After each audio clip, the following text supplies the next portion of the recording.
Hey everyone, this is Elenbaas from Nightlight Astrology. Happy Friday, everybody.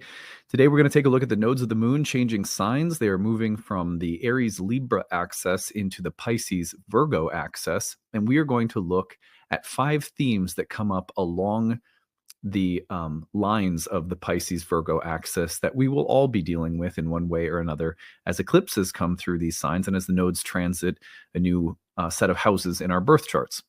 So I figured this is a good idea because we're getting closer to eclipse season, and the nodes of the moon will be changing signs. They're just about to change signs here at the end of this month, so why not get out ahead of it a little bit and start talking about what new evolutionary themes might be coming through along the Virgo-Pisces axis pretty shortly here. So that will be our goal for today. Remember to like and subscribe. We are seeing if we can't get to 80,000 subscribers on this channel, so if you're new or you watch regularly and you haven't yet subscribed, please consider doing so. It's free to do so. It really helps us grow. Transcripts of any of our daily talks can be found on the website, nightlightastrology.com. I want to take you over there to plug 2 things very quickly. If you go over to nightlightastrology.com and you click on our events tab, you're going to see that we have a seasonal speaker series, and the seasonal speaker series is coming up. We have the first of the series coming this weekend, with Raimundo Raimundo is our horary course director at Nightlight, and he is giving a talk on annual perfections from the text of Edius Valens, which is an ancient astrological timing technique that's really cool. If you've never learned about it, check that out. And then on the 1st and 2nd, Stormy Grace and Timothy Desmond will be with us giving a talk on the moon's phase and lunar phases in love, and then near-death experiences in astrology alongside of things like string theory and Jungian psychology. So that should be a really interesting series of talks. We have great astrologers that come out. These are free. So if you register now, you can attend them for free. The Kickstarter supports this free series. We pay these speakers very well, coming straight from the Kickstarter. You create this series, so take advantage of it. You get the recording if you can't attend live. Under the events page, you'll also see live talks. These are the monthly webinars that I do. These webinars are once monthly, and in February I'm doing a talk on Venus through the fire. This is unlocking the mysteries of the Venus retrograde cycle. We have a Venus retrograde coming up in March in Aries, so this will also prep you for that Venus retrograde by giving you a deeper understanding of what those Venus retrograde cycles are all about. So check those things out. Hope to see you there at some of our upcoming events. As always, if you have a good story to share, hashtag grabbed in the comment section. Tell us the transit, tell us your story. Some of these transits and eclipses coming up, we want to gather some good stories for another storytelling episode. I've got one in queue that I'm making right now that'll be coming out probably in the next week or 2. Okay, so let's first look at the real-time clock and take a look at what's happening with the nodes of the moon. So here we are, Friday, January 24th. Now, I'm going to eliminate everything from our perspective except for the nodes of the moon. We're going to do that just to sort of demonstrate. They are at 0 degrees right now. They move retrograde through the zodiac, and so constantly. And we have different measurement systems. We have the mean node measurement or the true node measurement. I use the mean node. You can make a case for using the true node. Either way, the mean nodes are about to change signs. You can see here, January 29th, middle of next week, they change signs into Pisces and Virgo. North node will be in Pisces. South node will be in Virgo. So that's end of January 2025. How long does that last? So you can see they're retrograding through the signs, and then for about 1.5 years, they will be creating eclipses in these signs. And we don't see them changing by mean node measurement into the next signs until about August of 2026. So it's about 1.5 years. So from now, approximately, as you're watching this at the end of January 2025, all the way until August of 2026, we are now having the nodes of the moon in Pisces and Virgo. Now, in another episode, I will spend time looking at the difference between the North node in Pisces and the South node in Virgo more specifically. Today, what I want to do are bring up 5 major themes of the Pisces-Virgo axis, regardless of whether the North node was in Pisces or Virgo and South node in either sign as well. The reason for this is that it often helps when you're exploring the archetypal symbolism of a planet or planetary combination, in this case the nodes, to start with simple basic things and then build into more complex, nuanced levels of interpretation. Otherwise, we often get lost. So what we're going to do today is purely focus on themes that we know are going to come up because we're dealing with Pisces and Virgo. These themes will come up regardless of which nodes are in which signs. And then in a future episode, probably closer to the time of the eclipses, I'll spend some time talking about North Node in Pisces specifically, and South Node in Virgo specifically. I would also like to, at this point, have Ari Moshe Wolf come back on, an evolutionary astrologer, and talk about the evolutionary perspective on the nodes of the moon moving into these two new signs, because the Hellenistic perspective is the perspective that I use, but I think there's a fair amount of people in our audience who probably listen to EA as well. And so I think, just because Ari's also someone I just love working with, he's a good friend, I will probably have him on and we could get his perspective as well, because that would be really interesting to sit and chat about the different perspectives. Like, we could just create a really fun conversation around that, I think. So maybe we'll do that later as well. Anyhow, let's talk about 5 major themes of the Pisces-Virgo axis. Now, there are some explanations that are going to be required as we go along, but I'll try to make sure they're easy enough for anyone to follow. Some of the explanations, I don't just like telling people this, this is what it'll mean, this is what it'll do. I like to make sure we explain the why, so that students or practitioners, people who are learning and studying astrology, can learn how delineations are crafted. That we have a kind of responsibility as astrologers to do that when we know that a portion of our audience, or the person you're reading for, knows astrology and wants to understand something of the logos, the astro logos. That's our study. Astrology comes from astrologos. So we want to make sure that people understand the logos behind what we're doing. Now, let's take a look at this first theme: escaping upward and resisting downward. There's an interesting dichotomy that's present in both of these signs with upward and downward movement. And the basic reason for this is where the signs sit within the solar year. Now, all of this is symbolically oriented from the standpoint of the Northern Hemisphere, but remember, it's a symbolic divinatory language like the tarot or the I Ching.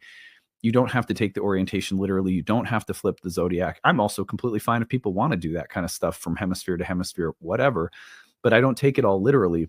And so, for me, the symbolic divinatory value is a part of the symbolic orientation in the Northern Hemisphere. Okay, I had to say that just to get out of the way, because otherwise I get like 20 comments asking questions about it. Okay, so from the standpoint of our solar year, in Pisces season, we're in a double-bodied sign, which means we are in a transitional space coming out of a previous solid or fixed sign and moving toward a cardinal or tropical sign in front of us. That liminal space is the space in which all of the double-bodied signs take place, and they transition us toward the point of another equinox or solstice. So what's happening in Pisces is we're moving out of winter and the fixed sign of Aquarius, where the winter is most solid, and the power of the light in this part of the year is starting to transform and lose that solidness because it's becoming something different. And that new thing that it's becoming takes place in Aries, the cardinal sign or tropical sign in front of Pisces, where the light now takes over. And for the rest of the year, or for the next 6 months approximately, we are now on the light half of the year where there's more light than darkness. And so the transition from dark to light in the solar year occurs in this kind of liminal space that is Pisces. And that's an upward movement toward the light, because the arc of the sun in the sky is raising upward and now reaches a threshold where, once it crosses that celestial equator marker at the spring equinox, we now have more light than darkness, and the ascent of the light is going up, up, up, up, up. So there's a movement upward that's really powerful and important and has a lot of nuanced double meanings. And so we'll come back to that with Pisces.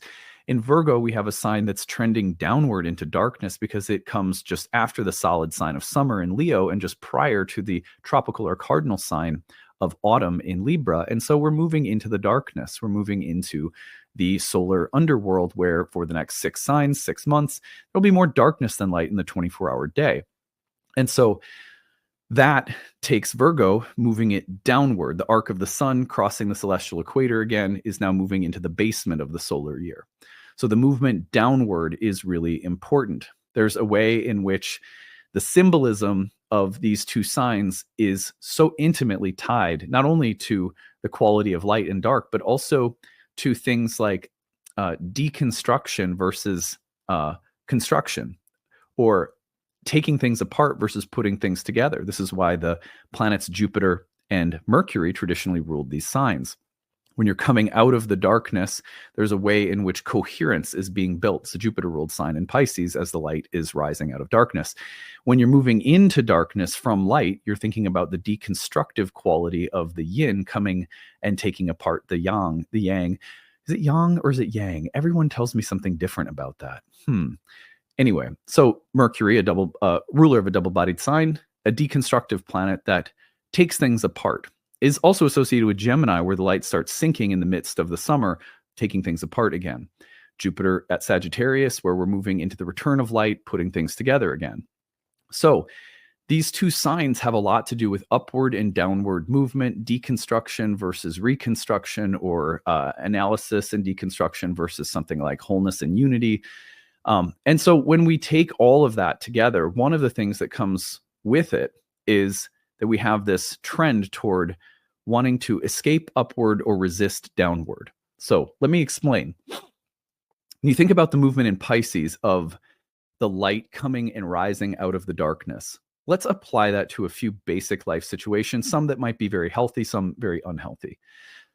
Let's say, for example, that you are an alcoholic and you hit rock bottom and you need a way of transcending the addictive issue in your life.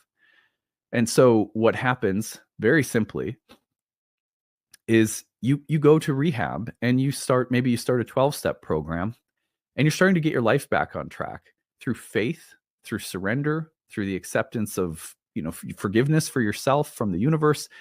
You are putting your life back together and you are escaping a downward pull from the demons in the basement that just want you to drink, to deal with the pain. And you're moving upward. You're moving into the light. Health, clarity, surrender to divinity. You got a sponsor. You've done some rehab.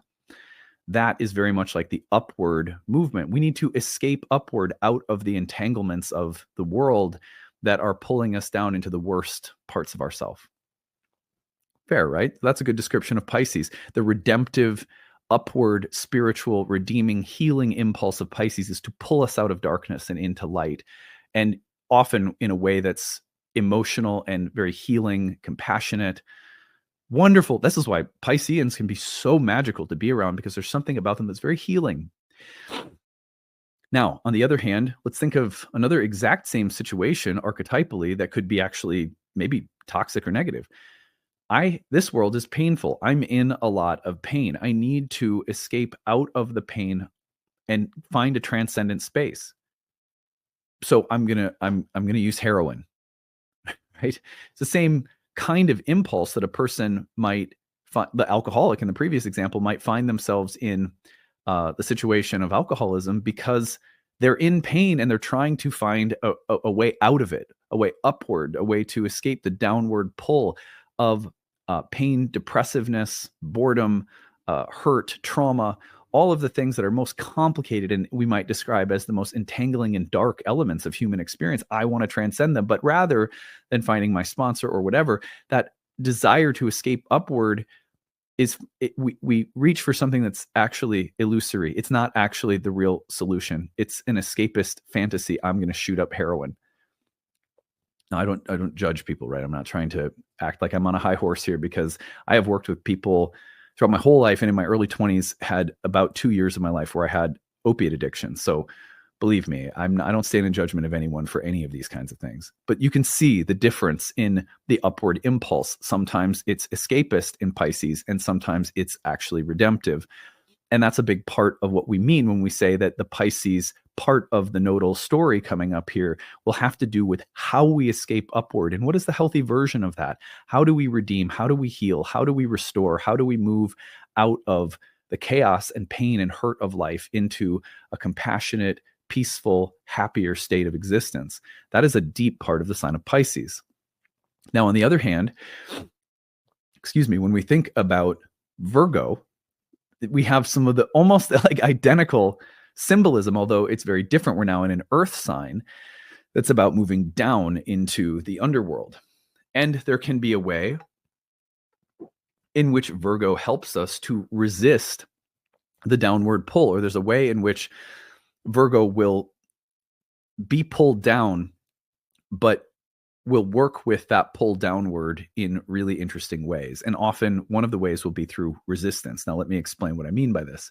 And there's slightly different ways that we could phrase this that might work even better, and you might even think of them. But with Virgo, the pull into the underworld, it's an earthy sign. It's an analytical, rational, meticulous, careful, conscientious sign, ruled by Mercury. The harvest maiden is the image. And here we have the impending moment of the entrance of the sun into the underworld, which is also seen as the moment of harvest, the moment of judgment, the moment of your actions and results being judged. It's like how well did you grow your crops? That's the kind of harvest you'll get. The entrance into the underworld is a place that Virgo senses, you could say, as a place of judgment and evaluation. And so understanding I will be judged, I will be entering the underworld, I'm going to resist the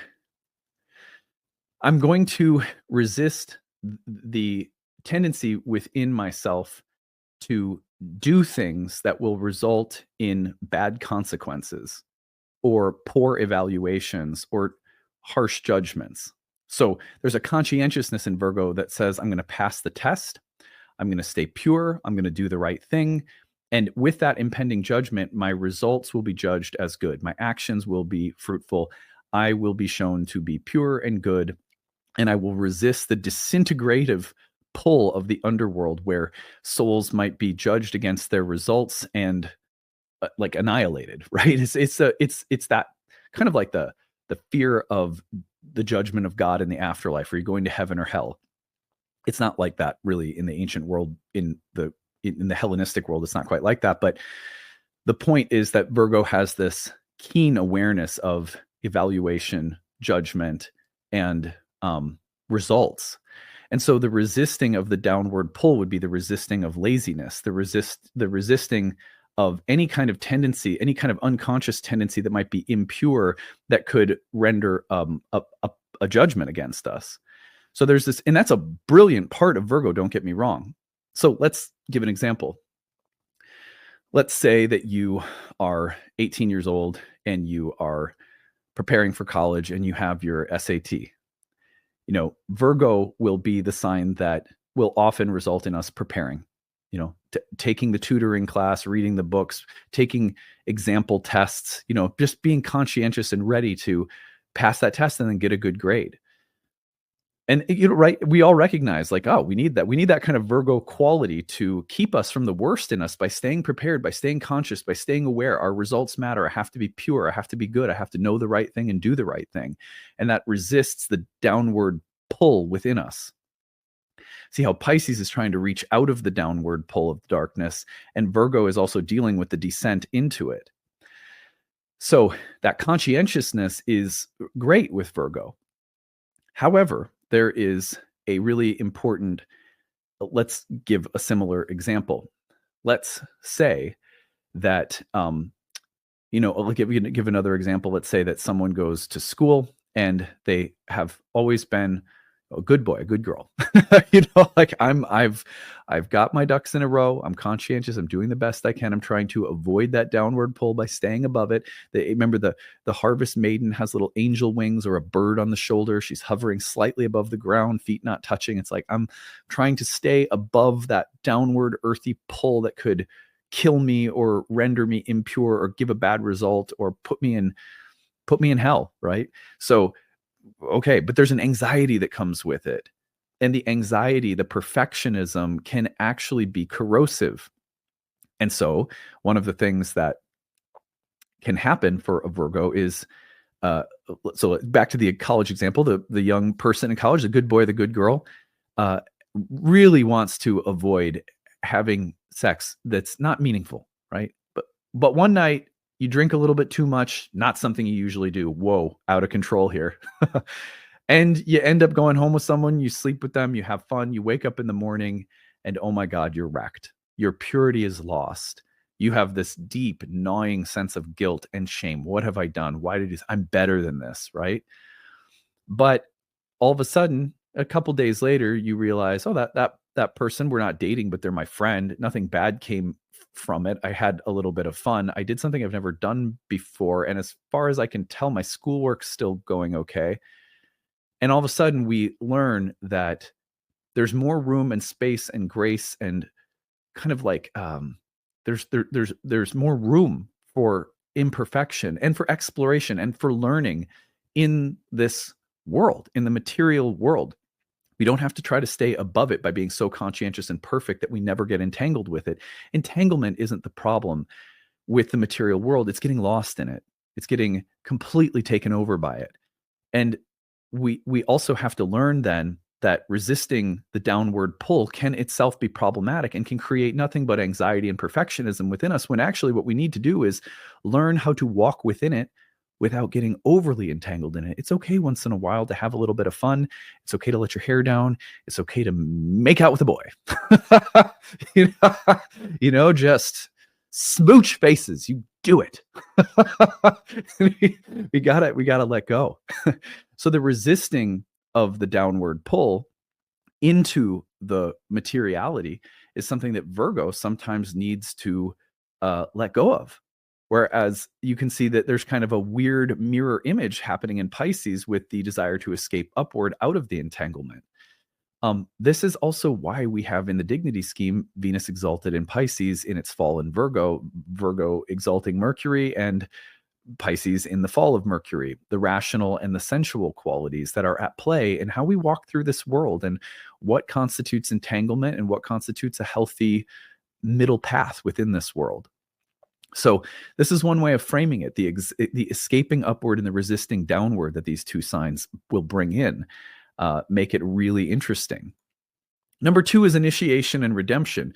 So closely following this explanation, we then have the theme of life will initiate us. The best you try to be good and hover above the fray, life will pull you in.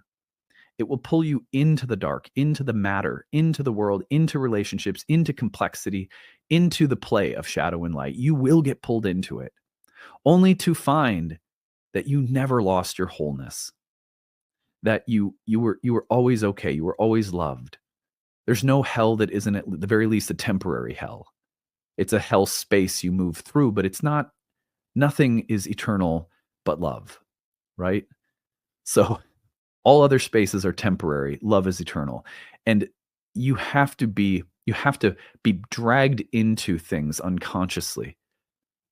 And then you find that process always brings redemption. And oh yeah, I'm okay. I'm loved. I'm a part of God. I'm a part of the universe.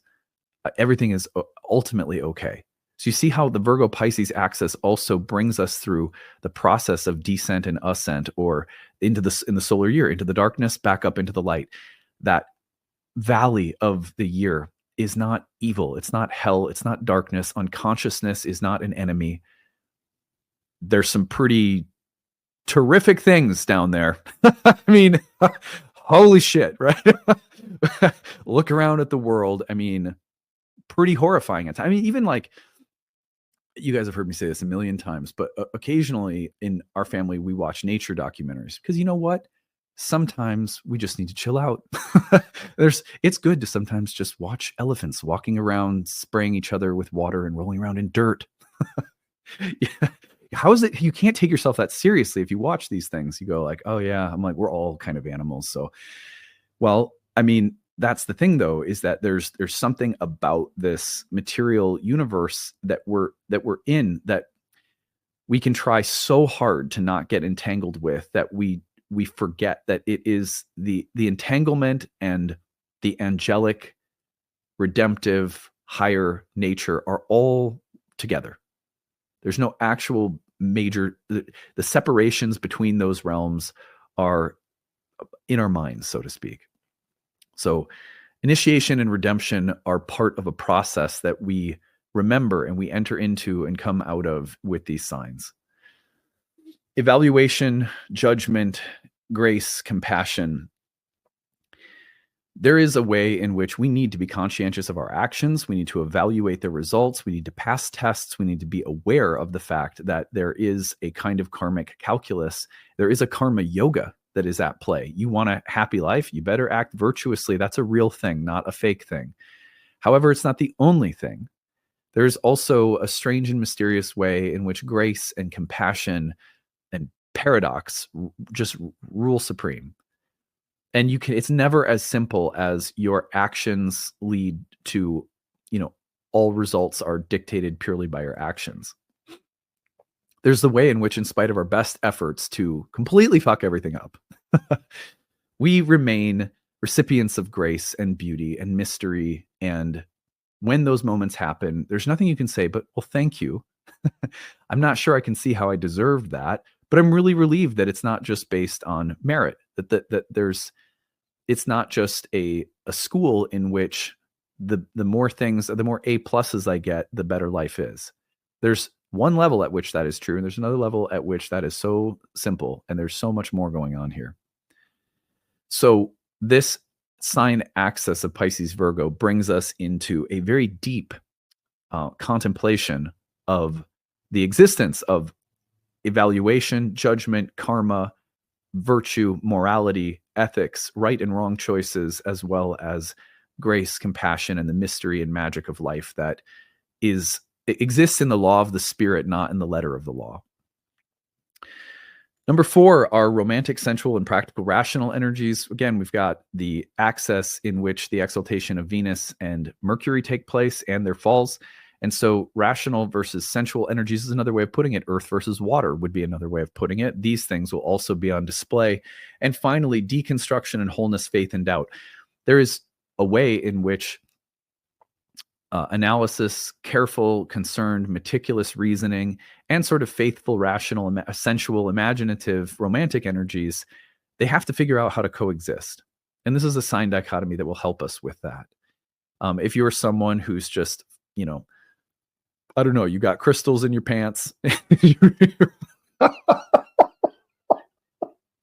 Oh my God, that was a funny image. Okay, so if you're someone who flies around, you know, on moonbeams and magic, this is a nodal transit that will help you, if you need to, get a little bit more grounded and like reasonable. And if you are someone who exists in scrutiny, faith, doubt, and feeling like you need to be in control of everything, there may be a way in which magic and enchantment is just the medicine that you need. There's also just a way in which our faith is always made deeper and more profound by the spaces of doubt that we go through. And our doubt is made more profound in our capacity to ask questions and to be in the question mark somehow, not filled with self-righteous faith, but something deeper than that happens because we give more room for doubt and allow doubt to play a role in the existence of our faith, right? The two things actually go together. So that's it. I hope you have magical Friday. And we'll see you again Monday. Bye, everyone.